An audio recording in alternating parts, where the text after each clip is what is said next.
Sean muy bienvenidos al episodio número 23 de A Quién Se Lo Cuento. En esta ocasión hablaremos de esos mitos y de esas leyendas que quizá no se queden en ese concepto, pues todo parte de una realidad.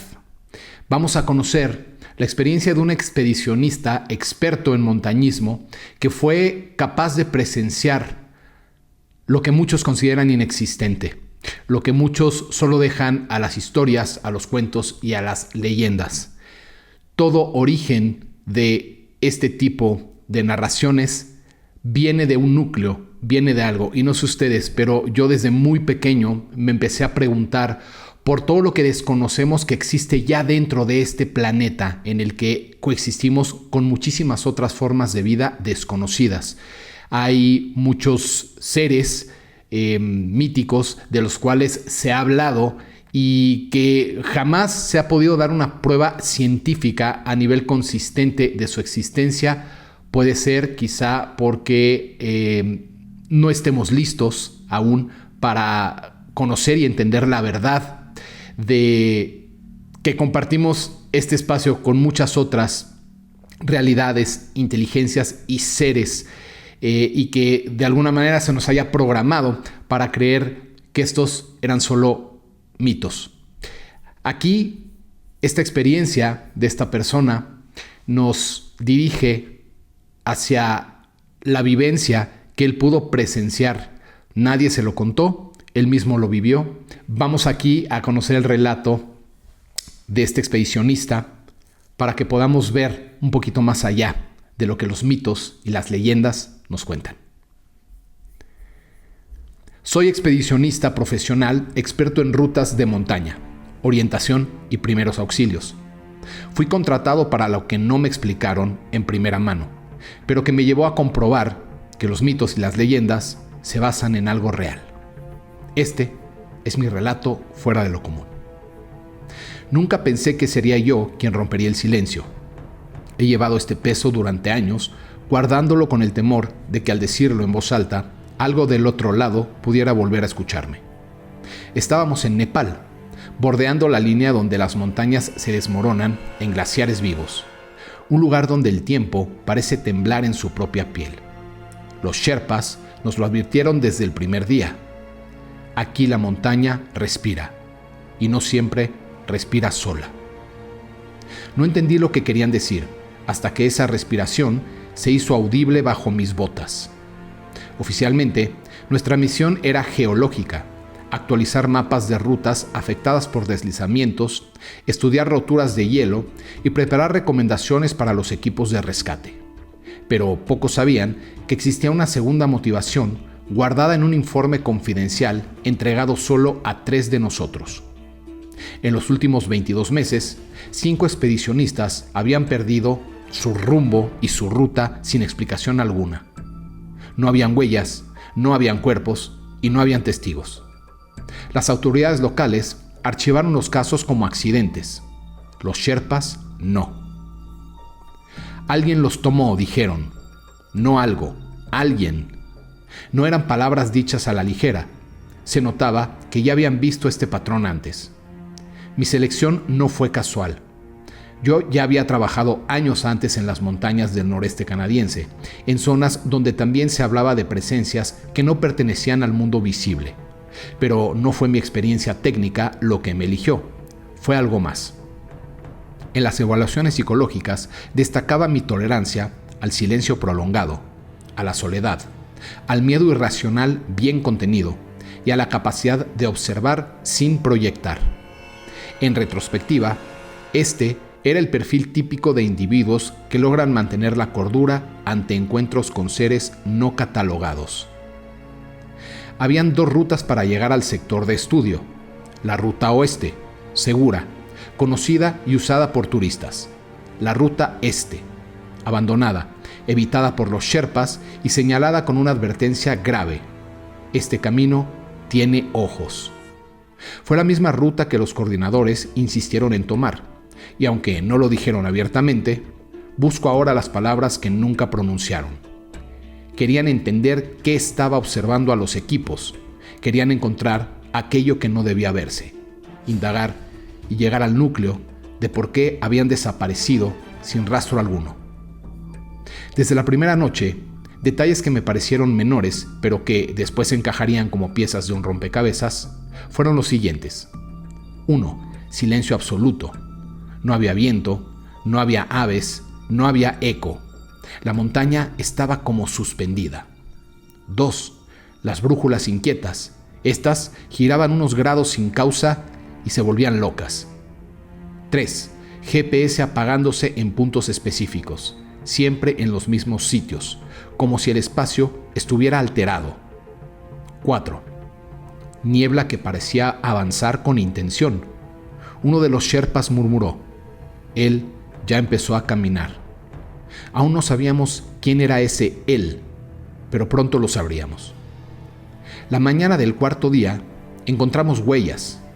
Eran gigantescas, humanas, pero no humanas. 5 dedos, proporciones que no correspondían a ninguna especie terrestre conocida. Pero lo imposible era que no habían huellas previas ni posteriores. Aparecían desde la nada y se desvanecían en la nieve. El geólogo jefe murmuró: estas marcas no tienen origen. Esa frase se me quedó grabada, porque estaba describiendo algo que no debería de existir. Un ser que aparece y desaparece sin atravesar el espacio entre un punto y otro. La noche cayó temprano. La temperatura bajó en picada. Mientras montábamos campamento, el silencio se tensó como si la montaña inhalara profundamente y esperara. Entonces lo vi. Un ser enorme, de más de 2,5 metros de altura. Emergió de la niebla. Su pelaje era blanco, parecía absorber la luz lunar y devolverla en destellos plateados. Su figura no era torpe, tampoco era salvaje. Era una figura precisa, equilibrada, casi elegante en su inmovilidad. Los brazos eran demasiado largos, el pecho demasiado ancho, una notable corpulencia, desproporcionada de cualquier figura humana o de cualquier simio. Los ojos, no he conocido mirada igual. Era como si contuvieran 2 mundos. No hizo un gesto agresivo, solamente levantó una mano, lento, confiado, como quien saluda a un niño asustado. Lo que ocurrió después no lo puedo describir como telepatía. No fueron palabras, tampoco se trató de imágenes en mi mente. Eran más bien como sensaciones emocionales, una onda tibia que atravesó mi plexo y que me obligó a detenerme y me transmitió lo siguiente: cuidado, respeto, no cruces esta frontera, no estás en peligro mientras te detengas aquí. A su lado, la niebla comenzó a moverse como si obedeciera una fuerza interna. Giraba, se comprimía, se plegaba sobre sí misma. La sombra del llamado Yeti se estiró hacia ese remolino, no avanzando, sino siendo absorbida suavemente por algo que no era niebla, tampoco era luz ni espacio físico, algo muy, muy complicado de explicar. Era como un umbral, como un punto donde nuestro mundo y otro se tocaban, lo que muchos describen como un portal abierto. El Yeti se desvaneció sin mover un solo músculo, sin sonido, sin huella, sin transición. Era como ver una imagen disolverse entre capas. Y después, la noche volvió a ser solo noche. No fue el último encuentro, aunque en el que siguió no se trató del mismo ser, ni tampoco del mismo ecosistema. En un bosque del noreste canadiense, vi la misma niebla que avanzaba con intención. En ambos sitios, las brújulas giraban levemente, como en Nepal, y en ambos ocurrió lo mismo. Presencia, observación, silencio y una sensación emocional idéntica, aunque en esta ocasión el ser no era blanco, sino oscuro, marrón rojizo, adaptado al bosque, no al hielo. Ahí nació la pregunta inevitable: ¿el Yeti es el Sasquatch? ¿O son variaciones regionales de un mismo tipo de ser? Entonces ocurrió lo que terminó de ser algo de lo que me llevó a unir los puntos. Pude ser testigo de una experiencia directa con quien se conoce como pie grande. A diferencia del Yeti, Este encuentro no fue distante ni simbólico, fue inmediato, físico e innegable. Había seguido una cadena de huellas que aparecían y desaparecían entre raíces húmedas. Al doblar una curva, lo vi. Un ser enorme, 3 veces más ancho que un hombre fuerte, con pelaje oscuro y un olor terroso, casi metálico, como el de una tormenta eléctrica a punto de caer. No huyó, no gruñó, simplemente estaba ahí, respirando, siendo. Sus ojos eran los mismos, ámbar profundo, antiguos y conscientes. Entonces, nuevamente esa sensación emocional que me transmitía algo dentro del pecho, así como si pudiera escucharlo con los oídos, recibí lo siguiente. Tú ya has cruzado este punto antes. Sabes quiénes somos. No somos de un solo lugar. Una segunda onda vibró con fuerza. Vete. No busques más. No era una amenaza. Era más bien una advertencia. Sentí una presión suave detrás de mí, como si el aire mismo me empujara, y sin comprender cómo, retrocedí sin oposición. Cuando parpadeé, el ser ya no estaba. Ni una rama rota, ni una huella, nada, como si jamás hubiera existido. Después de ambos encuentros, entendí algo esencial. Yeti y Pie Grande son expresiones de un mismo tipo de ser, adaptado por ambiente y no por especie. No son animales, tampoco son espíritus y no son extraterrestres en el sentido clásico. Son habitantes de un plano paralelo, coexistiendo con la Tierra, pero en otro nivel vibracional o dimensional. Aparecen en lugares donde las fronteras se debilitan. Se manifiestan como guardianes silenciosos de espacios que no deben ser cruzados. Lo que entendí con los años, y lo que coincide con cientos de testimonios analizados por investigadores serios, es que se trata de la misma entidad adaptada a distintos ecosistemas. En zonas boscosas se le ha denominado como Sasquatch o Pie Grande. En zonas árticas como el Yeti. En Siberia hay variantes conocidas como Almasti. En todos los casos se presenta la misma cadena de anomalías, huellas enormes que inician y terminan sin continuidad, desapariciones sin rastro, distorsiones en brújulas, silencios absolutos, comunicación emocional y aparición y desaparición repentina. La función de estos seres parece ser la misma en todos los casos: fungir como guardianes, vigilantes, habitantes de un ecosistema contiguo al nuestro. Casi siempre se pueden notar los mismos patrones conductuales. Evitan al humano, pero no por miedo. Evitan la intrusión.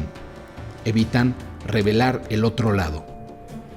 Pero sin duda, lo más valioso que pude comprender fue su mensaje, que en ambos lados del mundo fue siempre el mismo. Este lugar no es solo suyo, y nunca han estado solos.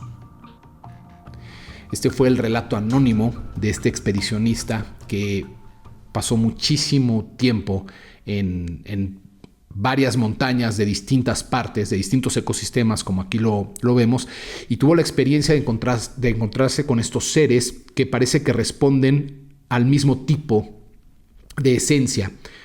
El Yeti, como se explica aquí, más de estas partes nevadas, y el Sasquatch o Pie Grande, más de las áreas boscosas donde no hay nieve.